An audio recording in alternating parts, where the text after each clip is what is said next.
Buenas tardes, jóvenes. Hoy estaríamos viendo, en esta clase determinaríamos lo que es el virreinato.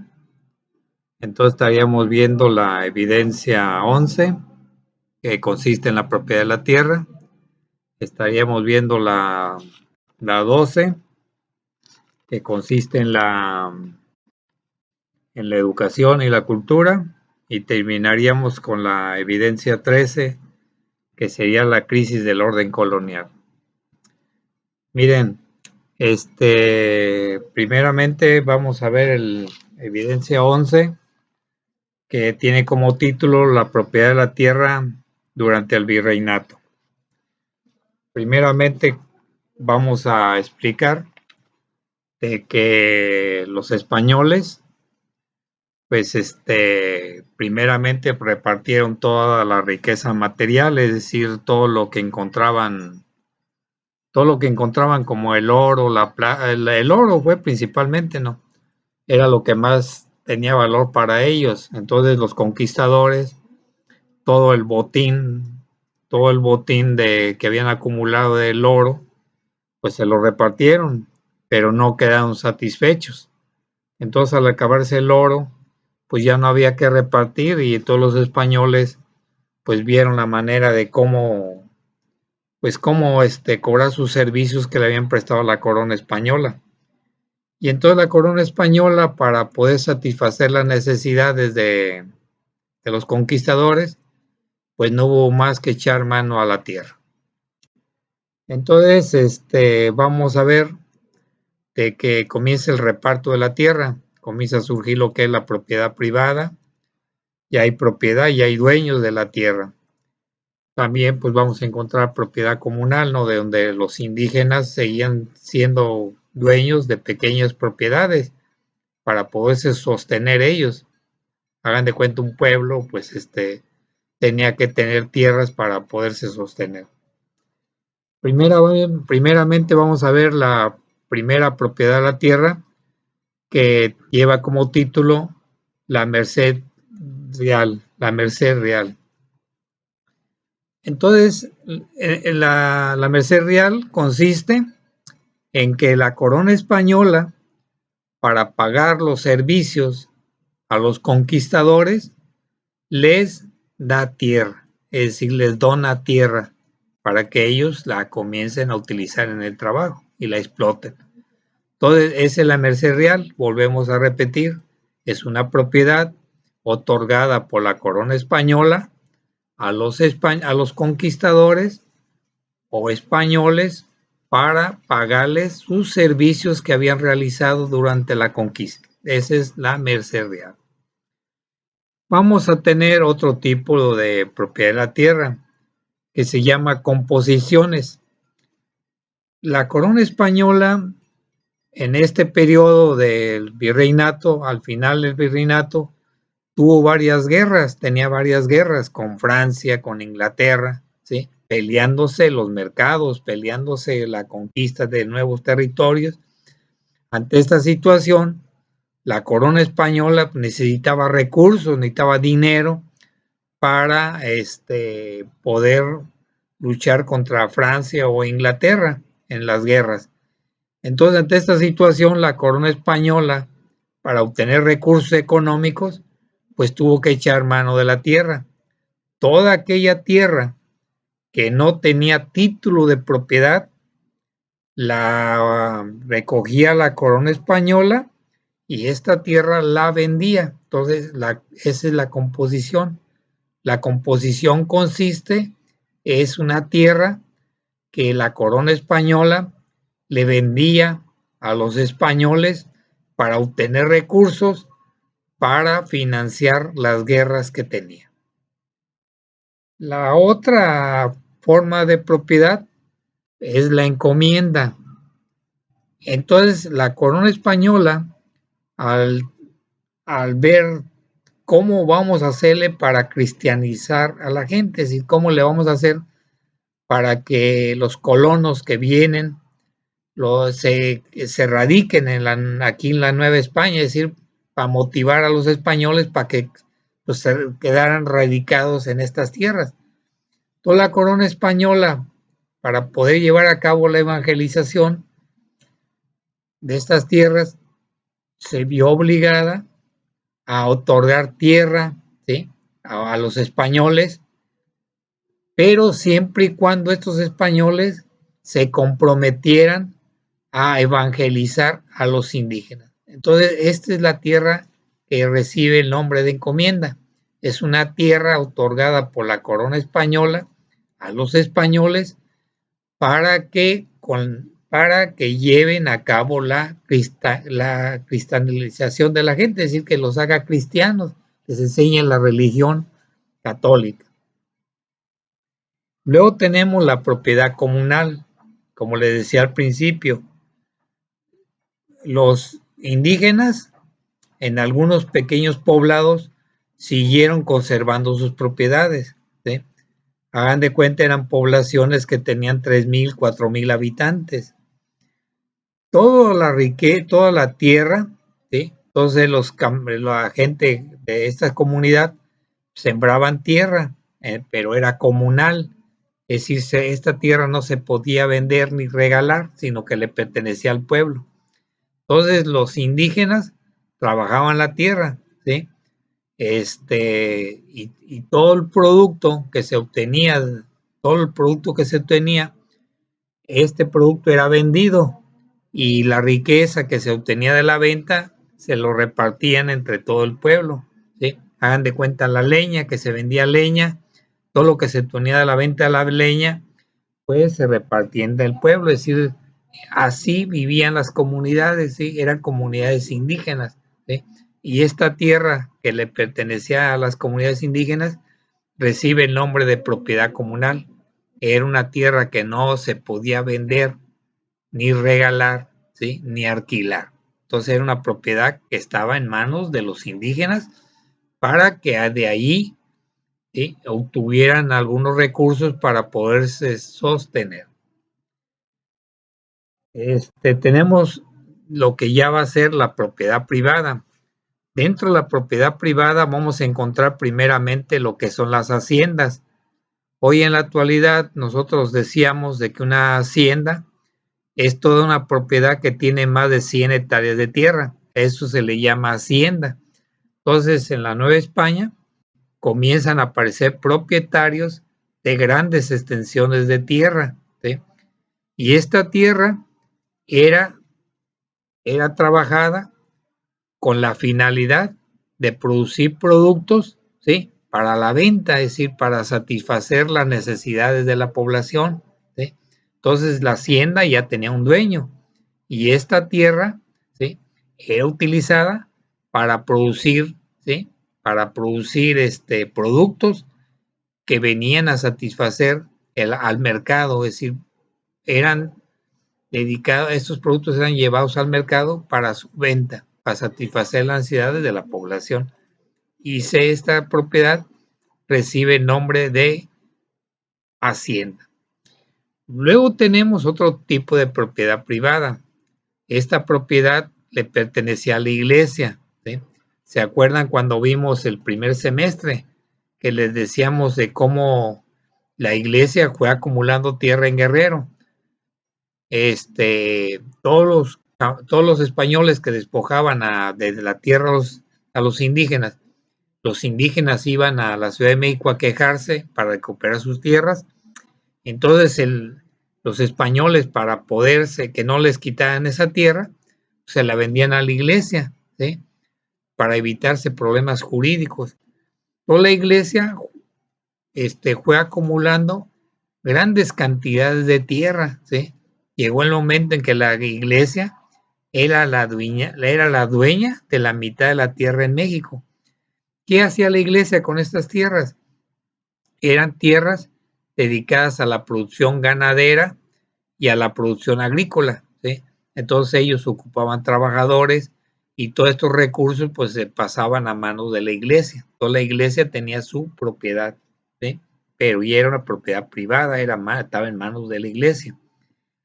Y finalmente tenemos una pequeña, mediana propiedad, es decir, hay una mediana propiedad y esta mediana propiedad recibe el nombre de ranchos, ¿sí? El rancho es una propiedad que tiene 20,000, 30,000 hectáreas de tierra, ¿sí? Y esta tierra estaba en manos de una familia. Esta familia la trabajaba, ¿sí? O bien esta familia ocupaba peones con la finalidad de que estos peones, ¿sí?, la trabajaran. Estos peones recibían un salario a cambio y entonces ya aparecen los pequeños ranchos, ¿sí? Entonces hay tres tipos de propiedad privada: hacienda, propiedad de la iglesia y los ranchos. Ese sería lo que consiste la propiedad de la iglesia, perdón, la propiedad, el tema que estamos viendo, que es la propiedad de la tierra durante el virreinato. De ahí pasaríamos a ver lo que va a ser la evidencia 12. La evidencia 12 consiste en la educación y la cultura durante el virreinato. Primeramente vamos a ver de que los españoles les va a interesar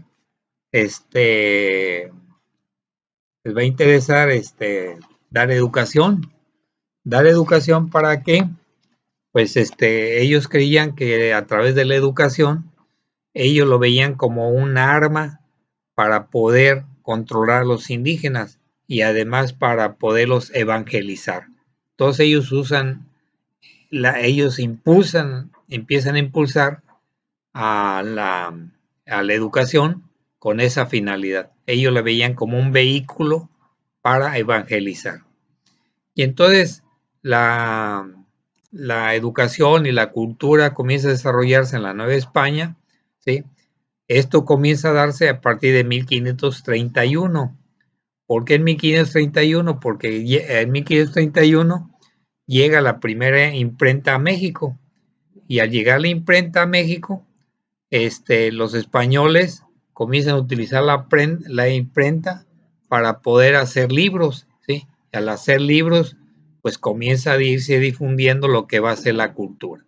Entonces, la imprenta va a ser un factor de suma importancia que va a permitir que la gente comience a tener en sus manos libros, ¿sí?, y se comiencen a preparar. Esto va a permitir que comience a darse a conocer la ciencia, ¿sí? Algunas noticias, la iglesia también lo utiliza, la imprenta, para transmitir sus libros, sus mensajes y todo. Y luego, pues, la imprenta va a permitir, pues, que comiencen a aparecer los primeros libros aquí en la Nueva España. Y entre estos libros, los primeros libros que vamos a encontrar, es un libro de Bernal Díaz del Castillo. Bernal Díaz del Castillo hizo un libro que se titula La verdadera conquista de la Nueva España. En este libro, él habla con su idea de él, cómo fue la conquista, es decir, da una visión española, ¿sí?, en este libro, ¿sí? Cuando uno ve los libros, cuando uno trata de explicar lo que es la conquista de la Nueva España, tiene que leer dos libros fundamentales, ¿sí?, que es el de Bernal Díaz del Castillo, con una visión española, y un libro, ¿sí?, que se llama La visión de los vencidos, de Alba de Tlizochitl. Este es un indígena que escribe cómo fue la verdadera conquista de nuestro territorio, ¿no? Entonces hay dos visiones. Y entonces comienza a aparecer los libros, ¿sí?, comienza a avanzar lo que es la ciencia y la cultura. Para 1551 va a haber una gran transformación aquí en la Nueva España. ¿Por qué? Porque aparece una universidad, ¿sí? Aparece la Universidad Real y Pontificia de México. En esta universidad, pues ya comienzan a ir estudiantes, pero vamos a encontrar que los estudiantes que van y estudian aquí a esta universidad, pues son los criollos. Los españoles peninsulares, ellos no iban a la escuela, a ellos no les interesaba la educación. Ellos tenían sus riquezas, tenían tierras, tenían minas, y entonces pues, no les interesaba tanto irse a preparar, ¿sí?, a las universidades. Y entonces la ciencia, la cultura, la comienzan a desarrollar lo que son los criollos, no los peninsulares, ¿sí? Y entonces vamos a encontrar qué es lo que se estudiaba en esta universidad.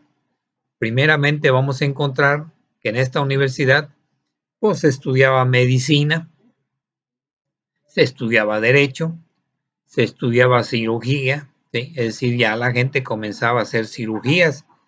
Además, se va a estudiar las lenguas mexicanas, es decir, ya comienza a estudiar en esta Real y Pontificia Universidad de México todo esto, ¿sí? Entonces va a haber un avance en la cultura en la Nueva España. Después vamos a encontrar, ¿sí?, otro gran avance educativo gracias a los franciscanos, que pues son los que van a tratar de impulsar la educación en, en la Nueva España, ¿sí? Cuando vimos el otro semestre la educación aquí en Guerrero, vamos a encontrar que aquí en Acapulco los franciscanos pues crean los primeros colegios, ¿sí? Aquí el primer colegio de educación aquí en Acapulco, 1808. Y en todos los españoles, los franciscanos, les interesa ir creando escuelas y colegios, ¿no? ¿Sí? ¿Cómo qué colegios crearon ellos? Vamos a encontrar que crearon el colegio de Texcoco, vamos a encontrar que crearon el de Santa Cruz de Tlatelolco, vamos a encontrar que en Michoacán fundan la escuela en Pátzcuaro, ¿sí? Pátzcuaro, Michoacán, y otra que está Tiripitío, ¿sí? Ahí en Tiripitío, pues actualmente es la normal, ¿sí? Hoy estudian la normal para ser profesores. A de cuenta como Ayotzinapa, más o menos. Entonces ahí en Tiripitío, que está como a 40, 50 minutos de Morelia, ahí estudian para maestro, ¿no? En Tiripitío todavía sigue existiendo esa escuela. Después vamos a ver, como les decía, que en los que iban a educarse, pues eran los criollos. Y los criollos, al ir a la universidad, pues van a comenzar a sentir un sentido nacionalista, es decir, van a sentirse gente nacionalista americano, es decir, ellos comienzan a pensar de que esta era su tierra, o sea, que había nacido, ¿no? Sí, claro, tenían papá español, mamá española, pero ellos no sentían España. Ellos comenzaron a tenerle amor aquí a estas tierras, entonces la educación les va a permitir a los criollos, ¿sí?, ir adquiriendo un sentido nacionalista americano. Y finalmente tenemos de que dentro de la grandes escritores, poetas, ¿sí?, pues vamos a encontrar a Juan Ruiz de Alarcón, ¿sí?, un escritor que comienza a darle todo un impulso pues a la cultura mexicana. Ese sería lo de la educación y estaríamos viendo el último inciso de la Nueva España, ¿sí? Vamos a ver cómo comienza la crisis colonial, ¿sí?, que va a provocar pues una guerra de independencia aquí en nuestro territorio. Primeramente vamos a ver, ¿sí?, que sería la evidencia 13, que lleva como título La crisis del orden colonial en la Nueva España y las reformas borbónicas. Miren, vamos a encontrar de que en España pues va a haber un cambio de familias, ¿sí? Para mediados del siglo XVIII, en España llega la familia de los Borbones. Entonces, vamos a encontrar que el rey, que va a estar ordenando en ese periodo de mediados del siglo XVIII, pues va a ser el rey Carlos III. Este rey Carlos III pues va a gobernar de 1759 a 1788. Él va a gobernar y este gobernante pues comienza a preocupar de que España está perdiendo el control aquí en América. Está viendo que está perdiendo el control, pues digo, en todos sus reinos que tenía España aquí en América, principalmente el virreinato que tenían aquí en la Nueva España. Entonces el rey Carlos III, preocupado que la riqueza no estaba llegando para allá y viendo que estaban perdiendo el control de aquí de la Nueva España, porque sentían que la Nueva España se gobernaba casi de manera independiente. Entonces, ante esta situación, el rey Carlos III va a mandar a un visitador, que lo va a mandar a que venga a la Nueva España para que haga un estudio de cómo hacerle para que grandes cantidades de riqueza que no estaban llegando a España comiencen a llegar y la corona española tenga recursos pues para poderse sostener, ¿sí? Sostener y además hacerle frente a las guerras que tenía con Francia, que tenía con Inglaterra. Entonces ellos necesitaban recursos, ¿sí? Y que además no fueran perdiendo el control de estas tierras. Entonces, José de Galvez va a impulsar las reformas borbónicas, ¿sí? Se llama reformas borbónicas porque les decía a ustedes que el rey Carlos III pertenecía a una familia de los Borbones, por eso recibe el nombre de reformas borbónicas. ¿Para qué hace estas reformas borbónicas? Las reformas borbónicas tienen como objetivo principal, primeramente, retomar el control político de la Nueva España. Toda la corona sentía que estaba perdiendo el control político, ¿sí? Que la Nueva España se estaba gobernando casi independientemente y entonces ellos tratan de hacer una reforma para tener el control político. Y la otra objetivo principal que van a tener las reformas borbónicas van a ser de incrementar las riquezas, es decir, que aumenten las riquezas, que aumenten los recursos monetarios para que estos lleguen a España. ¿Cómo hacerle? Vamos a impulsar reformas económicas, reformas eclesiásticas y reformas políticas. Entonces, estas reformas para poder primero tener el control de las colonias, para obtener más recursos, para sostener a España, para que estos estuvieran en guerra, van a hacer estas reformas. Y estas reformas borbónicas van a ser en 3 rubros, ¿sí? Primeramente, una política administrativa, una política eclesiástica y una política económica. Miren, dentro de la política administrativa, primeramente vamos a encontrar que José de Galvez, lo primero que va a hacer es de que la Nueva España ya no va a estar dividida en reinos, ¿sí? Había varios reinos, ¿se acuerdan que Guerrero estaba dividido en 3 pedazos, en varios reinos, en varios obispados?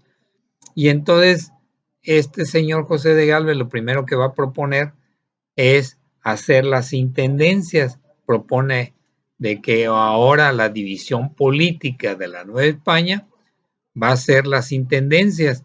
¿Se acuerdan ustedes que Guerrero estaba partido en 3 intendencias? ¿Sí? La de Puebla, Valladolid y el Estado de México. Y entonces todo esto va a afectar a muchos comerciantes, ¿sí? Haga de cuenta los Galeana que le pagaban impuestos a Michoacán, ahora ya no. Es la región de Tepan, todo aquello de Zacatula, ahora va a estar en manos de el Estado de México. Entonces ellos van a tener que ir a cualquier asunto, cualquier problema jurídico, económico, van a tener que trasladarse hasta la Ciudad de México, hasta el Estado de México, hasta Toluca. Y entonces pues ellos pues lo veían una gran desventaja, ¿no? Luego, dentro de las reformas políticas administrativas, pues es quitarle el poder a la Real Audiencia. ¿Se acuerdan que cuando vimos el tema de la organización política, vamos a ver que la Real Audiencia le cuidaba las manos al virrey? Para eso estaba la Real Audiencia. Además, la Real Audiencia, ¿sí?, tenía como función, pues, llevar a cabo algunas, cuidar que hubiera una orden jurídica, que se aplicara bien la justicia, ¿sí? Que todo estuviera ordenado, que se construyeran caminos, es decir, eran los que daban una orientación, pero en ese periodo estaba en manos de algunos de la Real Audiencia, tenían cargos algunos criollos, y entonces los españoles, para poderse tener el control administrativo, van a proponer de que ahora solamente la Real Audiencia esté en manos exclusivamente de los españoles.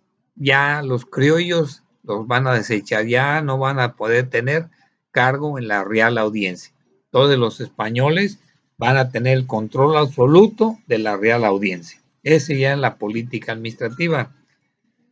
Dentro de las reformas borbónicas consistentes para la Iglesia, vamos a encontrar primeramente que la Iglesia, antes de la reforma, no pagaba impuestos. La Iglesia no pagaba ningún impuesto. Toda la corona española, ya con las reformas borbónicas, ahora sí, las reformas borbónicas van a determinar que la Iglesia debe pagar un impuesto. Después, todas las tierras, ¿sí? Todas las tierras que tenía la Iglesia, la corona española se las iba a confiscar, es decir, se las iba a quitar. Y entonces, todos sus bienes que tenían, cuando se acuerdan, hoy vimos la propiedad de la iglesia, la propiedad de la tierra, entonces ellos decidían a quitar todas sus propiedades, es decir, la iglesia sería despojada de sus propiedades. Y finalmente vamos a encontrar que ahora, a partir de las reformas borbónicas, se les va a prohibir a la iglesia adquirir bienes, es decir, ya la iglesia no puede adquirir tierras o casas, ¿sí? Ya no lo podrá adquirir. Y entonces, toda esta situación pues va a afectar a la iglesia, ¿sí? Entonces, ellos van a ser afectados. Y entonces,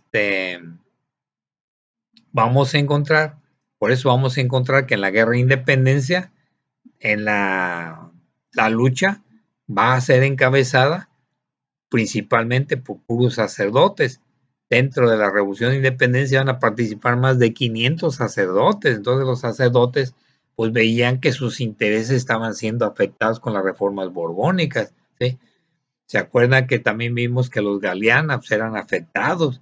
Entonces, todos esos eran criollos, pero van a ser afectados, ¿sí? Los bravos, ellos van a sentir, y Sasaga, van a sentir que son afectados por las reformas borbónicas y van a entrar a la guerra de independencia.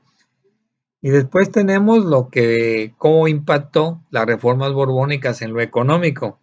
¿Se acuerdan ustedes que decíamos los comerciantes en Acapulco no pagaban impuestos? Había mucho contrabando en Acapulco, pues eso se va a acabar. Entonces, con las reformas borbónicas, ahora sí, todos los comerciantes tendrán que pagar impuestos. Ahora las reformas borbónicas ya no van a permitir el contrabando, ¿sí? Y todo eso pues va a afectar a muchísimos comerciantes que pues a través de contrabando metían mercancía aquí en la Nueva España, y todo eso les va a afectar económicamente. Y finalmente tenemos que, con una reforma económica que también va a impactar, pues es el libre comercio, ¿sí? Es decir, se va a abrir la Nueva España, se va a abrir al comercio pues mundial, claro, bajo el control de España, pero ya va a haber un comercio de libre comercio, ¿sí? Todo esto va a afectar, hagan de cuenta, va a afectar porque Inglaterra va a comenzar a introducir algodón aquí a Guerrero. Guerrero era productor de algodón, y todo eso va a afectar a los Galeana, van a afectar a Nicolás Bravo, a la familia Izazaga, ¿sí? Los va a afectar porque va a haber competencia con el algodón. Entonces, todo esto va a afectar económicamente.